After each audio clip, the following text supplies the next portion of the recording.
Hello, and welcome to the Employee Safety Podcast from Alert Media, where you'll hear advice from experienced safety leaders on how to protect your people and business. I'm Peter Steinfeld. Today, I'm talking with Matt Kish, Corporate Security and Intelligence Data Hub Lead at Siemens, a global technology conglomerate headquartered in Munich, Germany. Matt previously worked as an intelligence manager and senior analyst for Deloitte after many years with the British Army. In this episode, Matt discusses how he developed and integrated AI into the security function at Siemens and the challenges, surprises, and benefits the company experienced along the way. Let's listen in.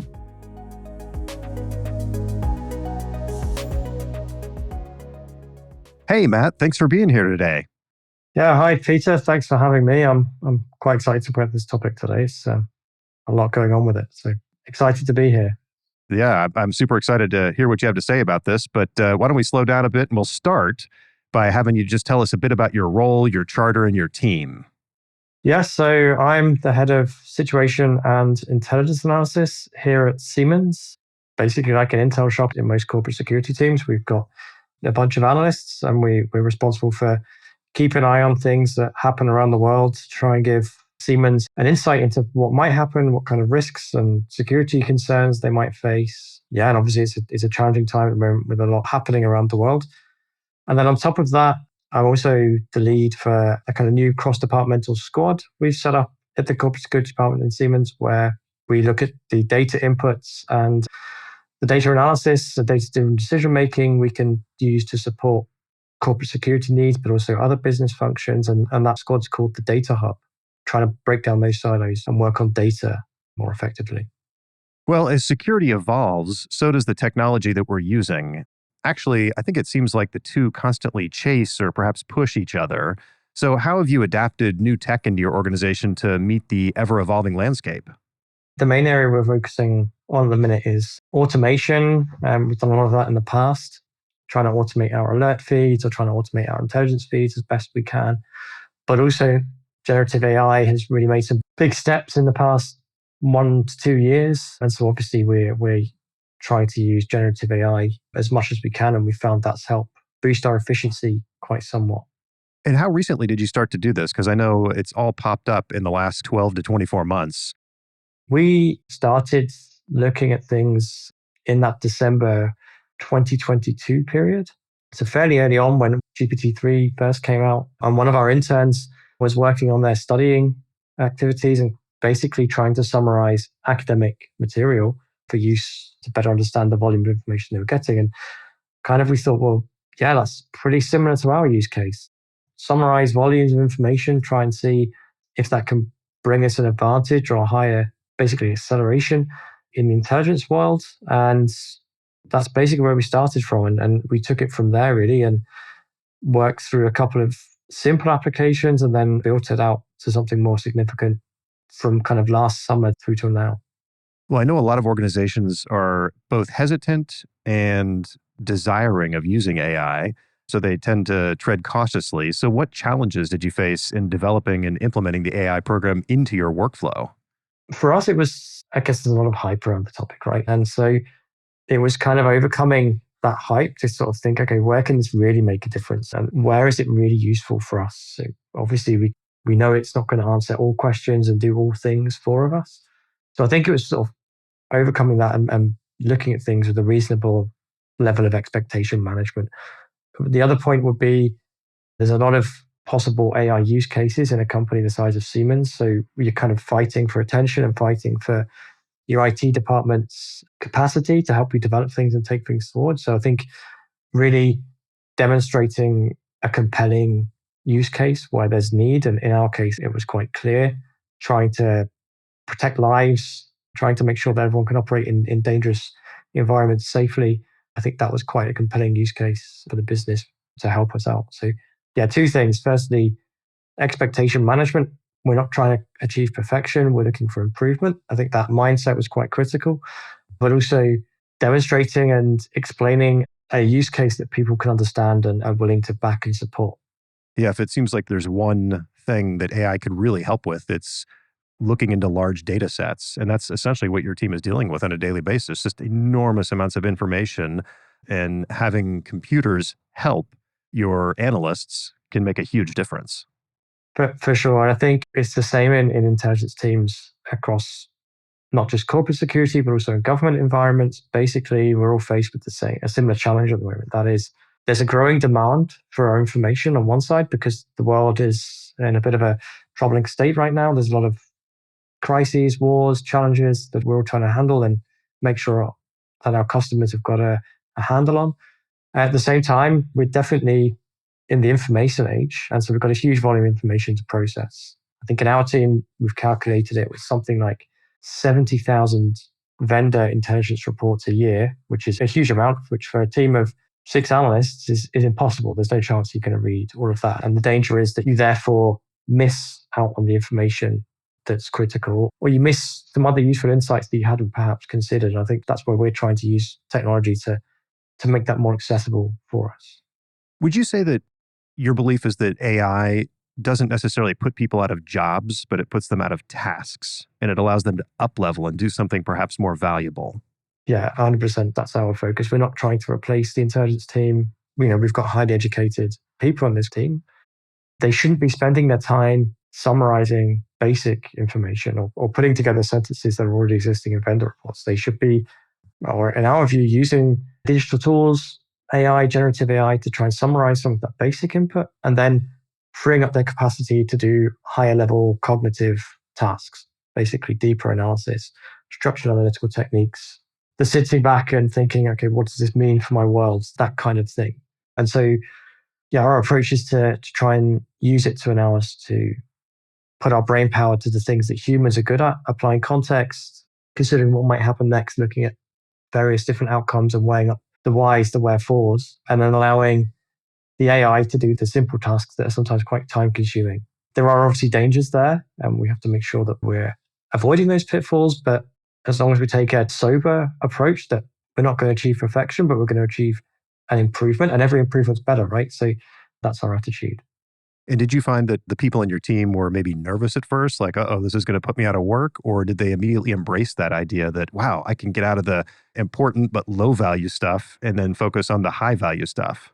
Yeah, there are different rates of take up on our team for sure. And that's natural. I'm kind of happy to encourage that. We've got early adopters who've been using it straight on, and they've been able to demonstrate to other team members, well, look at this capacity it's given me. I can do this task that I was previously doing in 2 hours in maybe an hour.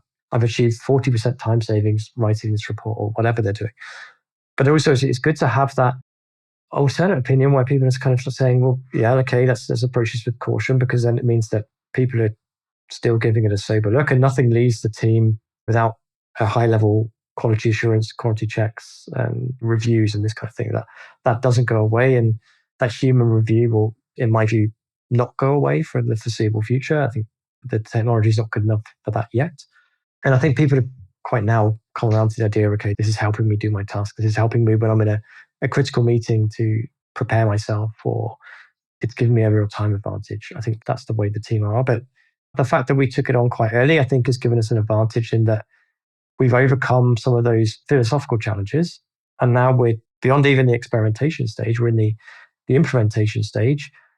We're kind of able to think, okay, philosophically, yes, I should be doing it for certain items. I know I shouldn't be doing it for some tasks, but this is where it will give me an advantage. This is where it's a normal part of my working day. I think by getting involved early, and actually now we're still early in terms of everyone who gets involved in this, I think there's advantages to that. So after the AI program was successfully launched, have there been any surprises or maybe unexpected benefits that you didn't foresee? Yeah, so I think for our team, the benefits of unexpected benefits have been that it's for the wider corporate security department kind of acted as a gateway into more AI use cases and more things we can do for the wider department, which coincides with the role I'm doing with data analytics in the department. But also, I think it's kind of given us a means to look at other AI use cases.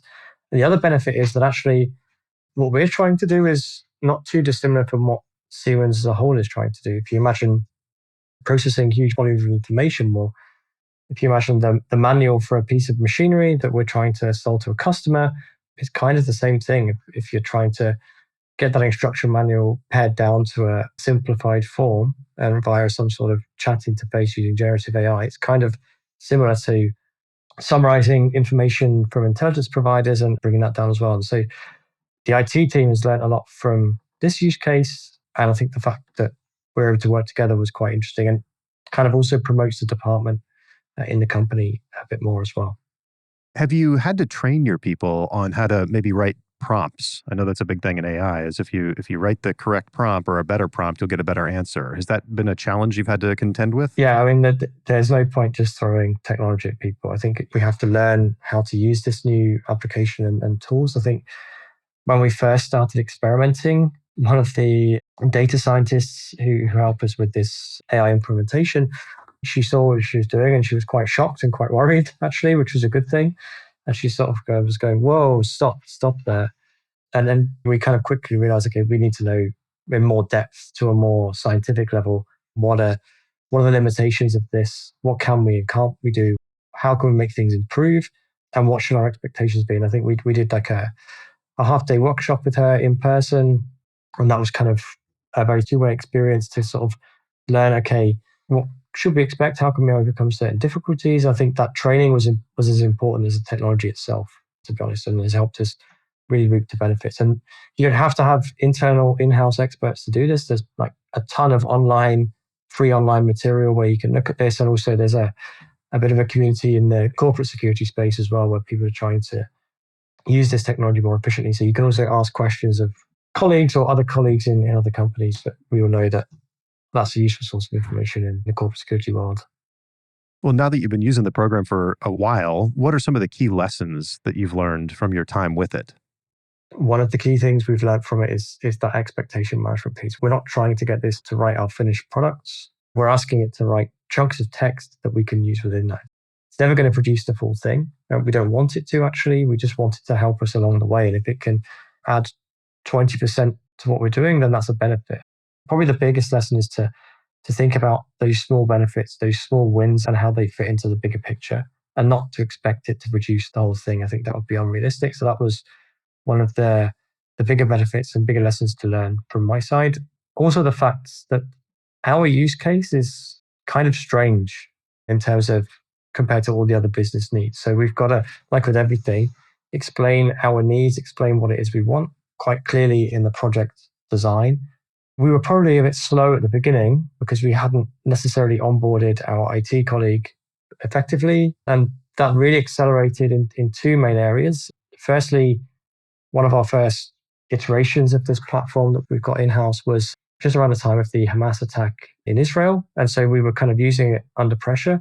And we took a lot of lessons from that about how we can learn it. I think sometimes these crisis situations, although usually in tragic circumstances, can also be helpful in terms of honing and refining your skills. And that helped our IT colleagues kind of really understand what it is we're doing. And then earlier this year, we had the main developer from the IT side actually come and do a month-long exchange in our department. And so he worked alongside us, kind of job shadowing. And that has really helped us in terms of he now understands what our use cases are, what our challenges are, and where we can implement this in the future. That aspect is where we probably had a first failure at the beginning in terms of we could have done that better to onboard our IT colleague. What are some of the other misconceptions you think organizations have about AI? And realistically, how should they go about integrating it into their daily operations in a way that's going to make everyone successful? So I think we need not strive for perfection. It's about improvement. I think that's the first thing to overcome. Also, if you're going to do this, you need to do it in a secure way. We're lucky enough to be able to do this on a secure tenanted system. I can understand if you're in some companies, then there's probably going to be a legitimate concern about data protection and putting certain data through the tool. So you should make sure, of course, that you're doing this in a secure and compliant way. But I think more important is to just start doing it and start learning what the challenges are, because without doing that, I think without that hands-on, you're gonna fail to see some of the benefits. And if sometimes certain things don't work the first time, then maybe come back and try again in a different way, like with anything really. And I think another important area for us is when we have found prompts that work, to save those into what we call it a prompt library, so that you've got them for future use for other people. Because it does take time to kind of refine your prompts down to something that's more useful. And if you can repeat that, then that's going to save you a lot of time in the long run rather than that frustrating period of what did I say last time. I think that's an important piece. And then also you can start to build in templates. Okay, this worked for this use case. Now I want to feed it my template and to try and see if it can write like I want it to. Also, that expectation management, you have to be aware that you are going to get hallucinations. Hallucinations will occur. It's not able to think. It's able to summarize information. That's clear. Because of those hallucinations, we need to make sure that we apply quite a critical mindset to what we're doing. So that kind of mix between AI evangelist and AI skeptic, I think we all need a bit of both with this because things will go wrong and you will get hallucinations. Can you explain for the audience what a hallucination is? Yeah, so a hallucination is basically something where through statistical probability, the Gen AI tool that you're using has put together a sequence of words that are factually incorrect. We had an example of this. We put it through and asked about the security situation in Pakistan and how that might impact Siemens. Now, obviously, it doesn't have the full Siemens context, but it completely made up a electricity generation project that we'd apparently won in Pakistan. And at first, it looks all correct. And this is the problem. It lies very well. It's not lying, but statistically, the words together in a way that are quite probable. But as first off, I was like, I would have known about this multi-billion-dollar deal in Pakistan. I'm going to check through the systems. I'm going to contact my colleague who covers Pakistan. And straight away, okay, well, that was a hallucination. And we were able to feed that back in. Okay, this has happened. How can we ensure that happens? But you can't fully eliminate hallucinations. And again, that's another reason why having those humans in the loop are important. Well, knowing there are these limitations and that it's an iterative process, how do you get buy-in from leadership on incorporating AI into your program? What do you suggest to people? The use case was important. I think I heard back through a couple of the previous podcasts that you've had, and I think Mary Hackman from Visa mentioned the same thing. The same challenge that we've got actually is basically we know that we've got this pinch point of limited resources in terms of limited amount of people who can do the analysis. And so it was quite clear that we need to bring everything in we possibly can to overcome that information to output gap where we've only got a few people who can do the analysis, who can process that information. And I think that was the main area where I got management buy-in. We also quite early on gave our chief security officer an account, which kind of helped, and because he's like, oh, cool, I've got this tool to use.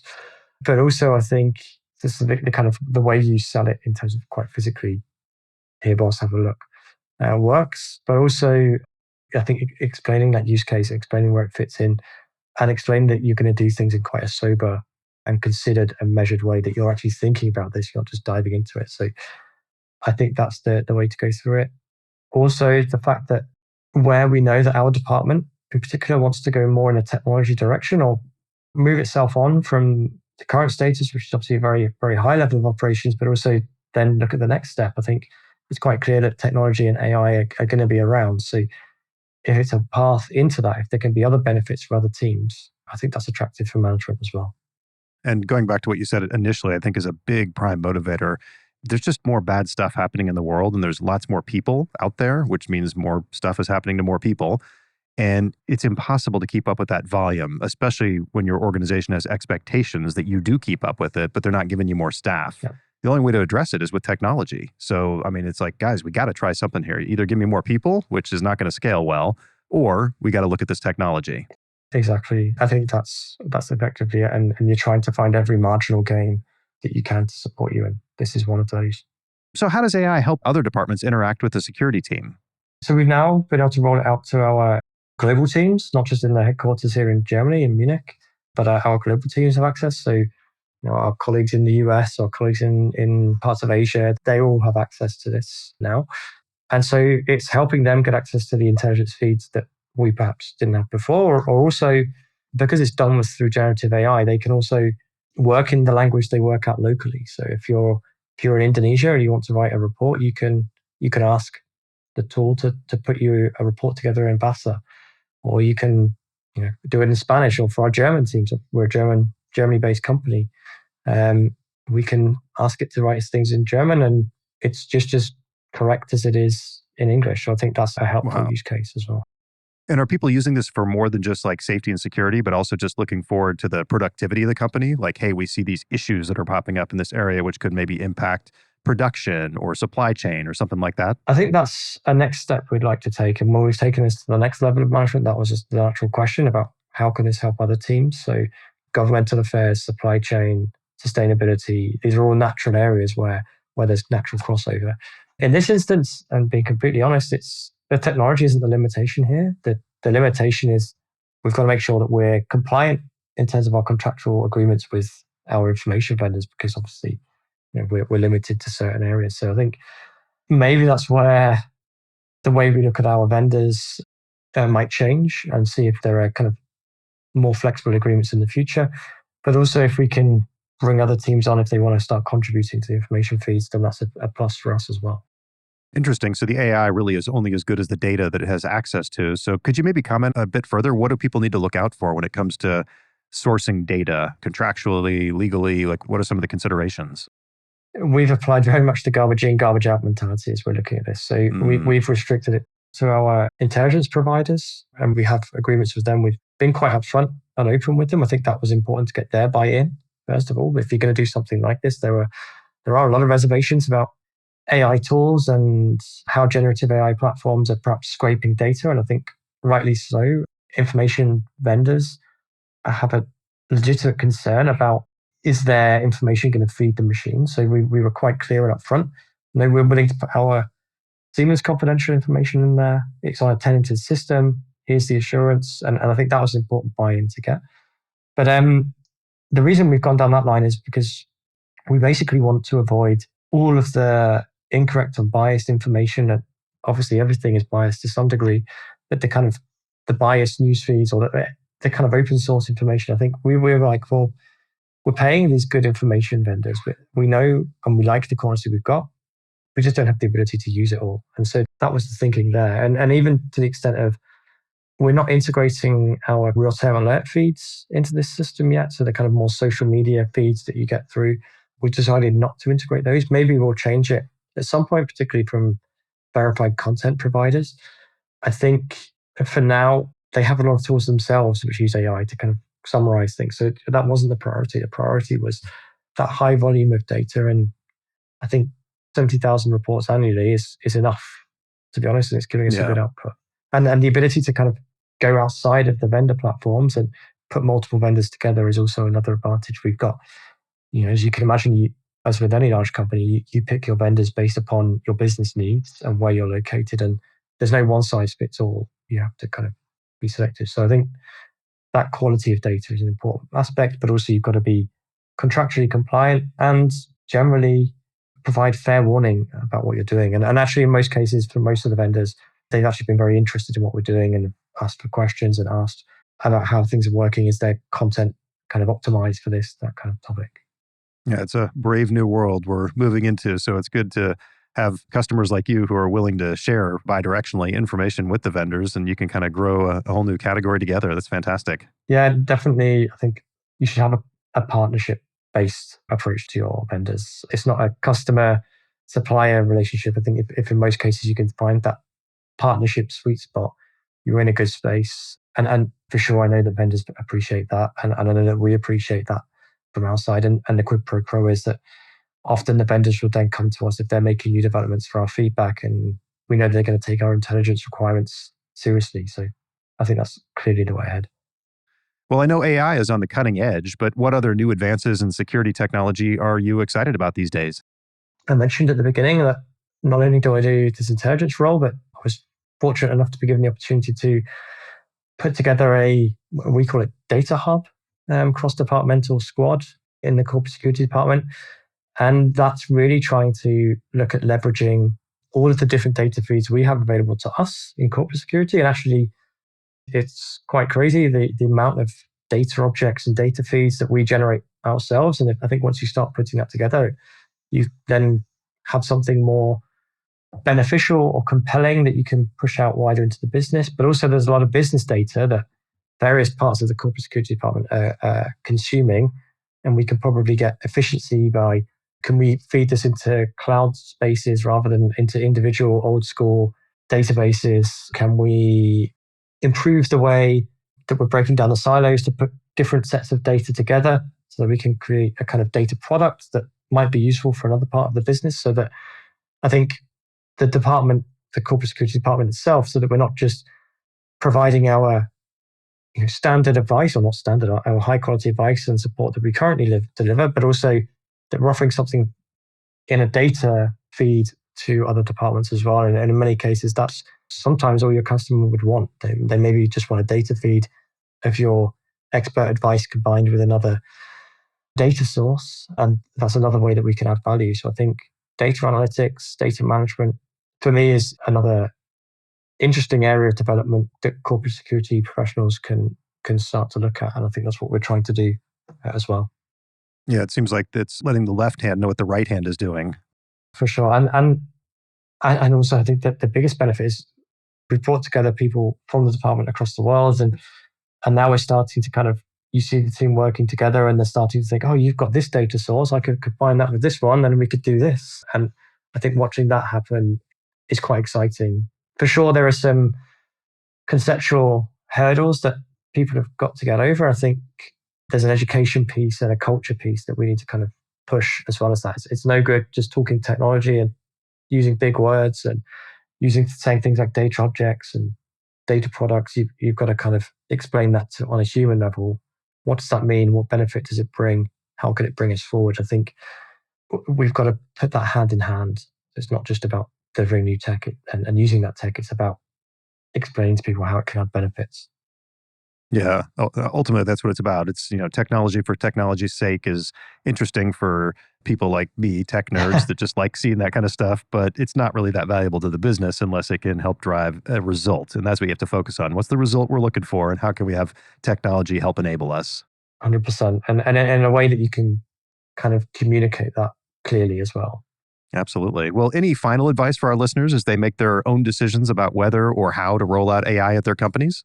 So I know that there are skeptics and there are evangelists in this side of things out there. I think it's you've got to start with this. Eventually, it's going to catch up with all of us. You can dive in, and I would fully suggest that people get involved and do things, but do it in a thoughtful way, and don't just think, right, this is great new technology, I can do this. Think also, what warnings are people giving? What skeptics are out there? And again, you had Dean on a few weeks ago. Dean and I have actually spoken, and we actually reached out to one another because we know we're kind of in one way on opposite sides of the fence here. Have those conversations with other people and listen to those warnings. I think that way you're going to come up with a more effective outcome. But try not to hesitate too much. Eventually, we've got to get involved with this. Yeah, it's catching up to us, so might as well get ahead of it instead of always being 2 steps behind it. For sure, definitely. Matt, thank you so much for being on the show. I really appreciate it. No, thanks, Peter. Thanks for having me, and look forward to speaking to you again. To learn more about Matt and his work with Siemens, click the links in the show notes. For video highlights from today's episode, just search for Alert Media on YouTube. Don't forget to subscribe, rate, and review the show wherever you get your podcasts. Stay safe out there. Thank you for listening to the Employee Safety Podcast from Alert Media, the industry's most intuitive emergency communication and threat intelligence solution. To learn more about how to protect your people and business during critical events, visit alertmedia.com. Until next time.